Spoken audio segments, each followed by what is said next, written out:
ဟုတ်ကဲ့မိတ်ဆွေများအားလုံးပဲမင်္ဂလာပါနော်ဒီနေ့ကျွန်တော်ရှိမှရောက်လာတာကြတော့ PC ဘုံလေးဖြစ်ပါရဲ့နော်ဒါကဘယ်လိုလာလဲဆိုတော့ပထမဆုံးသူပြောတာ3နာကြတော့တရက်နေ့ရဲ့ဟိုဘက်ကြတော့ကောင်းသေးတယ်အခုမှလာပြီးတော့လုံးဝဆက်က3လို့မရဘူးဟန်ဖြစ်နေတယ်တခုခုဝင်လဲဝင်နိုင်ကိုအတက်နိုင်လောက်ကြာတယ်ဆိုတော့ကျွန်တော်ရှိမှယူလာပေးပါလို့ဆိုတော့ကျွန်တော်ကပြောလိုက်တာပါနော်ဒါပေမဲ့ကျွန်တော်ရှိမှရောက်လာပြီးတော့မှကျွန်တော်ကပြန်စစ်စစ်ကြည့်တာကြတော့လုံးဝ drive C ကကြတော့လုံးဝပြေးနေတာပေါ့နော်လုံးဝနီးရဲနေတယ်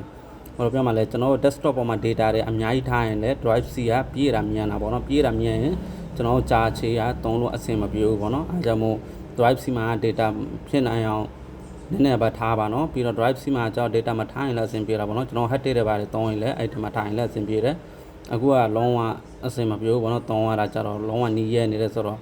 ကျွန်တော်ဖေရနဲ့ကျွန်တော်စာပြီးတော့ Windows 11လိုချင်တယ်ဆိုမှ Windows 11ကိုကျွန်တော်စတင်ပေးလိုက်တာပါနော်ပြီးတော့ Windows 11တင်ပြီးနောက်မှသူလိုချင်တဲ့ data တွေက software တွေကကျွန်တော်အဆင်ပြေအောင်လုပ်ပေးတာပါနော်ဘာလို့ဆိုတော့သူလိုချင်တဲ့ software တွေကြတော့ကျွန်တော် down စရာမလိုဘာလို့ဆိုတော့ကျွန်တော်က down ပြီးသားမို့လို့ကျွန်တော်က data ကြိုတင်သိမ်းထားတာမို့လို့ပြီးတော့သူ့ဘက်ကလည်းတော်တော်အဆင်ပြေခဲ့တယ်လို့သူကပြောခဲ့ပါတယ်နော်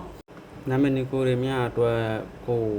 software တွေပါ data တွေပါလိုချင်တဲ့ Windows တွေပါတင်ချင်တဲ့ဆိုရင်ကျွန်တော် Messenger ကနေတစင်းဆက်သွယ်ပြီးတော့ကျွန်တော်နဲ့အသေးစိတ်မေးမြင်နိုင်ပါတယ်နော်အားလုံးကျေးဇူးပါနော်